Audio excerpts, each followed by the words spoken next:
Berkey said he might make that an illegal card protector. What do you think? What are your thoughts on that? It does make the cards kind of greasy. But, I mean, to take precaution, you just need a couple layers of tinfoil. You just got to wrap it up. It's now the exact size of a real human penis. Maybe your penis. Not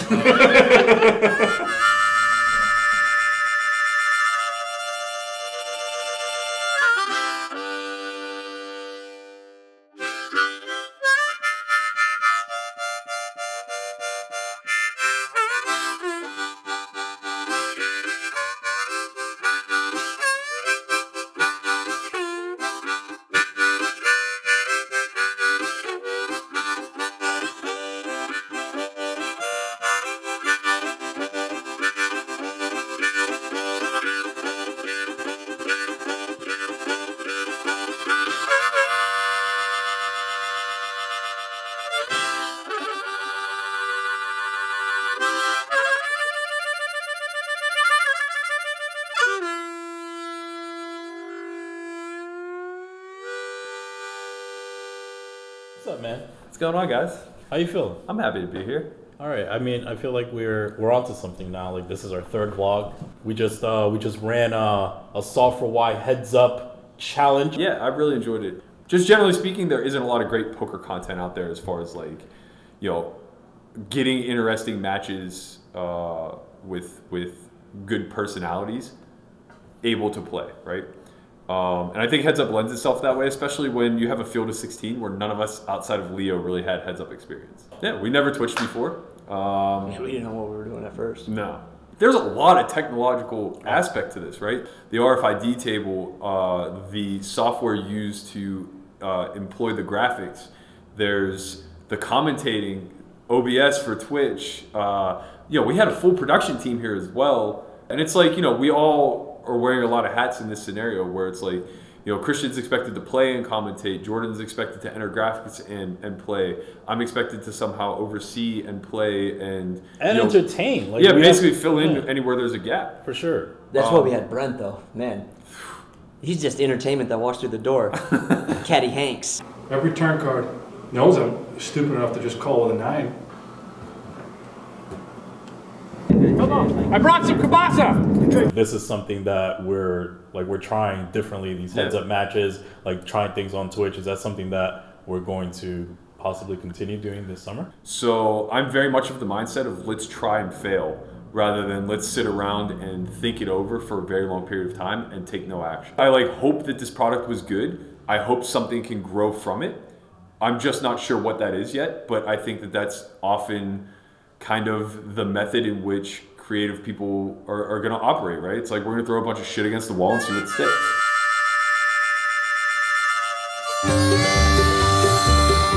Oh, Berkey finds a diamond. Heartbreaker for the kid. Oh man, he had him on the ropes. Berkey pulls through. What's that shirt you think that is? I'm going to go medium. He fills it out well. It's rugged. 7 would be. Oh, it'd be terrible. Torturous. Oh, that is the oh my god. Let's go. He gave him the dirty. cheese sticks.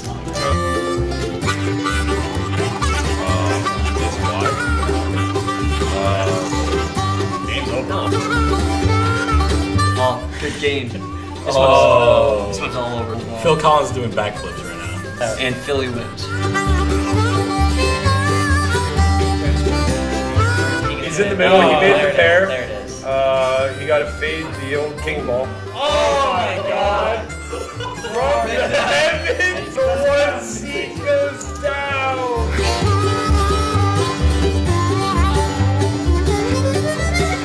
And that's all she wrote for Reggie.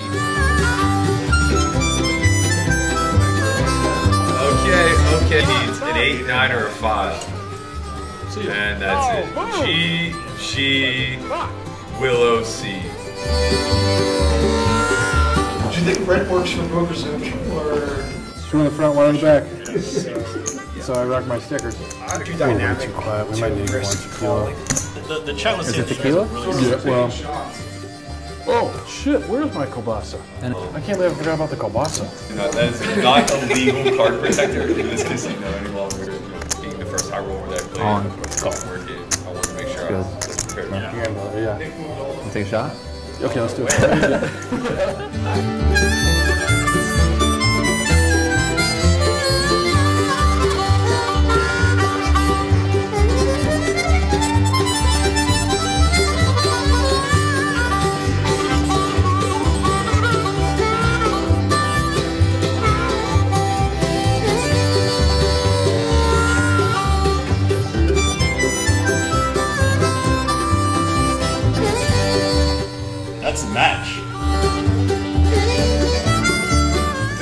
guys know that they're indoors? How good looking is Jesse Silvio? My hypothesis is that as long as we keep Jesse Silvio on, the ladies will stay. So that's what we're doing right now. Generally speaking, though, how good looking is this kid? Hold it, hold it. Let's go.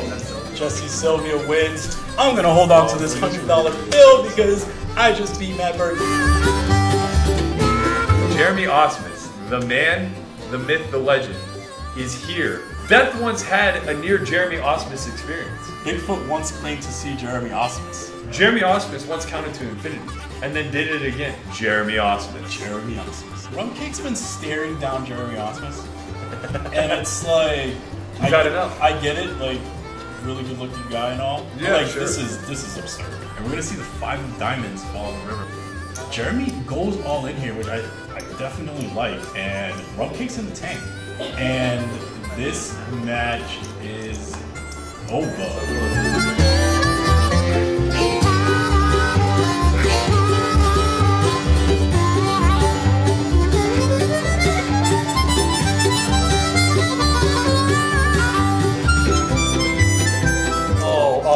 Whoa, that's foul. Christian. Wow. Across the table and took the card protector. Wow. He's inducing, folks. He's inducing. All right, we have an all-in a call. Even no man in a bratwurst hat can get away from Ace Queen. No. Christian Soto, all the way back from the dead, has a chance to bury Brent Hanks here. All he needs to do is fade a queen. I kind of feel like it's coming, though. I really do, for my $100 wager.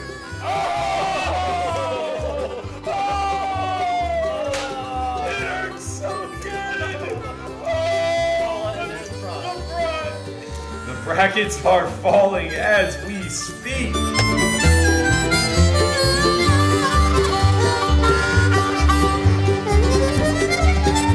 So what do you expect from this match today? A lot of shenanigans, I guess. What's going through Jeremy's brain right now? That he has the best hand he could fold or the worst hand he could call with. Yeah. Which he ultimately does find the call. And he's happy to see this. This is good news for him for Yeah. sure. Brent Hanks does find a way to find 3 outers. And he Oh does man, again. there it is. How does he do it? How does this guy do it? 10 Oh jack, man, 9, he 10 turns jack, 9, 10 major jack. sweats. 9, 10 jack. Major sweats. Ah, the How dagger. does he do it? The dagger. did It it was twice in a destiny, row. man. This kid had to make the finals. What is Berkey wearing? He kind of dresses like a real fashionable Mr. Rogers. Berkey shoves, and this is interesting. Oh, And Jesse does find the call, so that's good game for Jesse. And Matt Berkey is going to see Brent Hanks in the finals.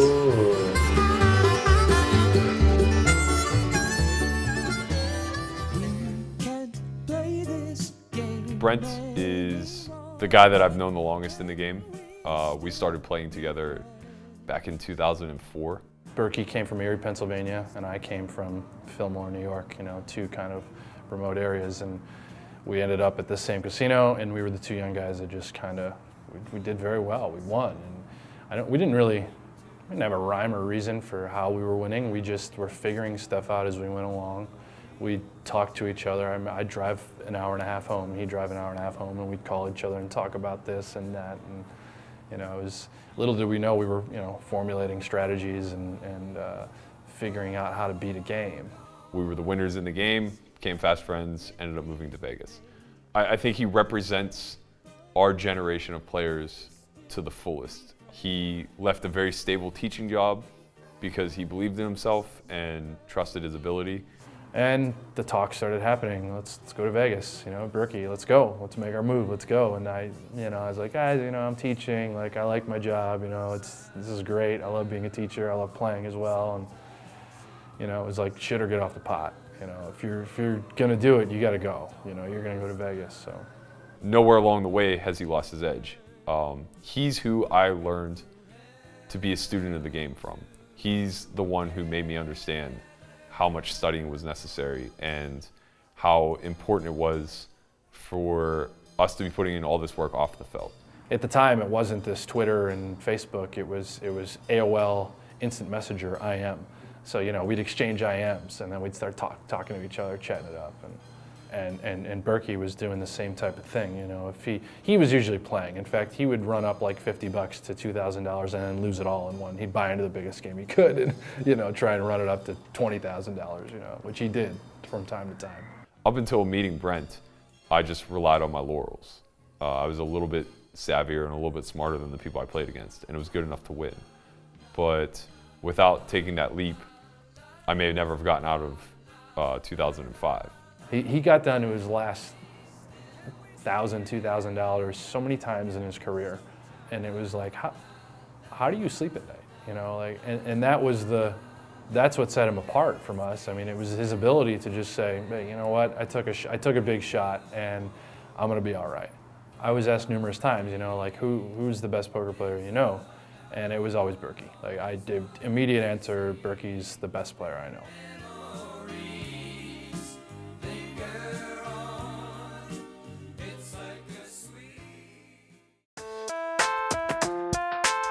I am really curious to see how this all plays out. I have Berkey winning this thing, but you cannot count out Brent Hanks at all.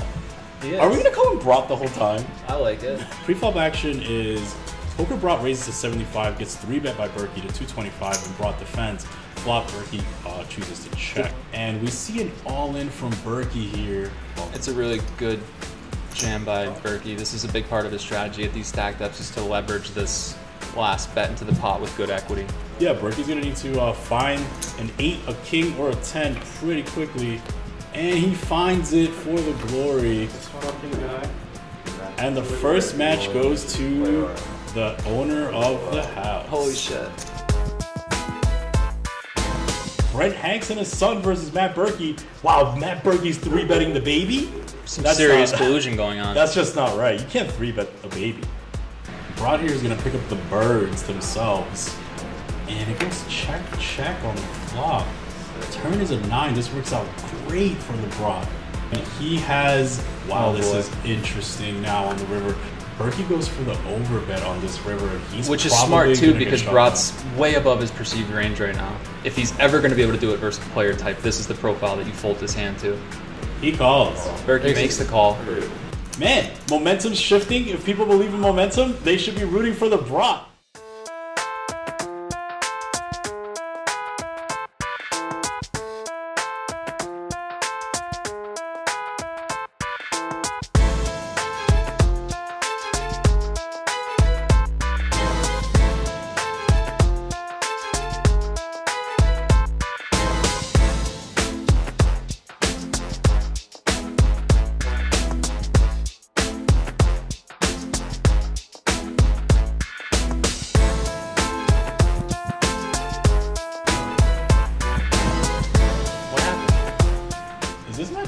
Motherfucker.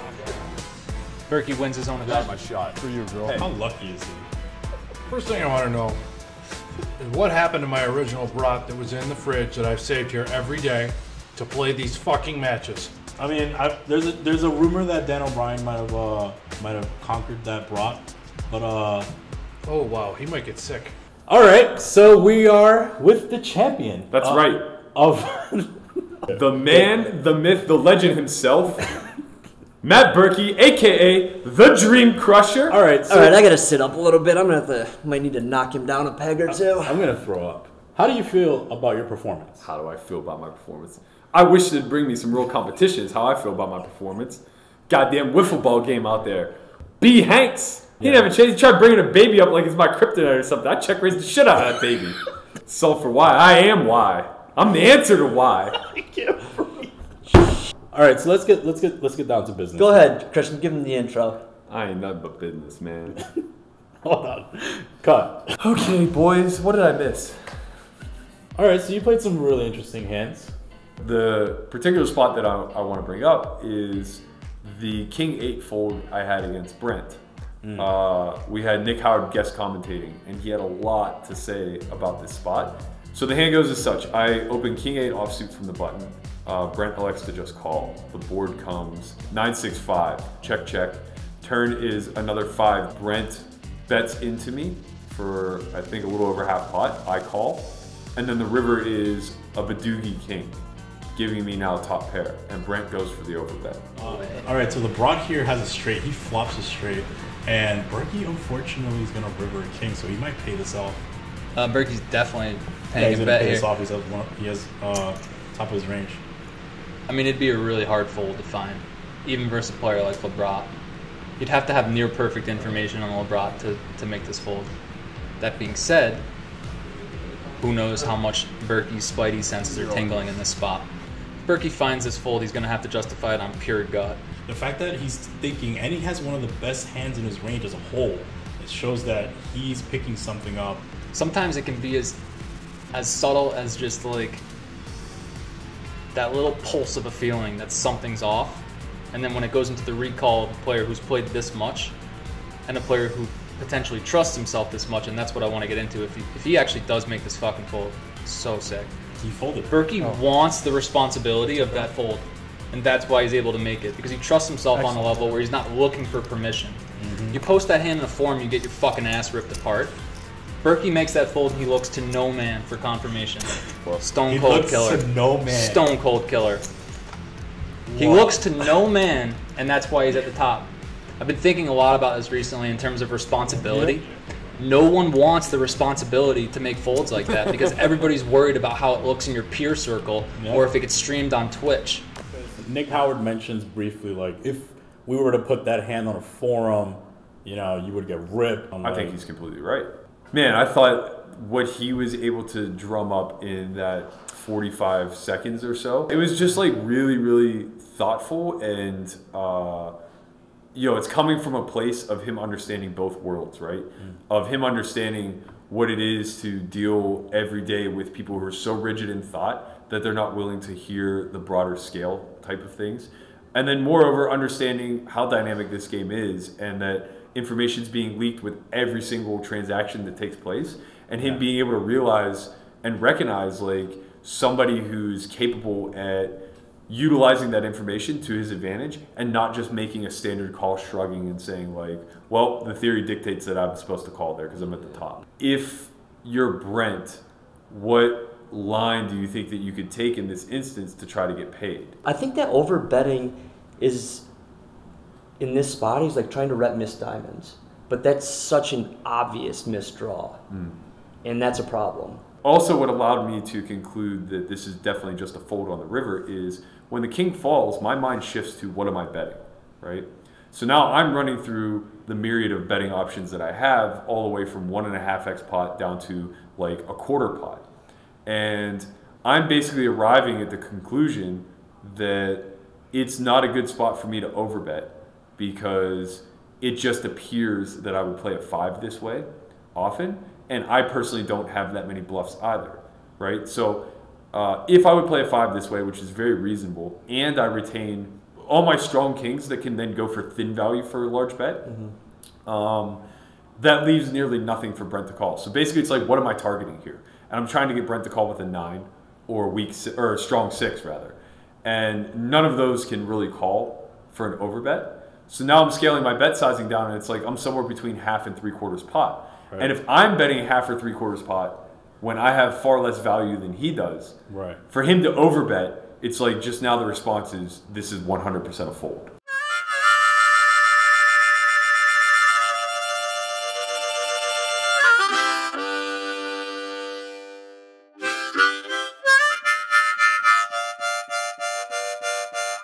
Thank you guys so much for tuning in.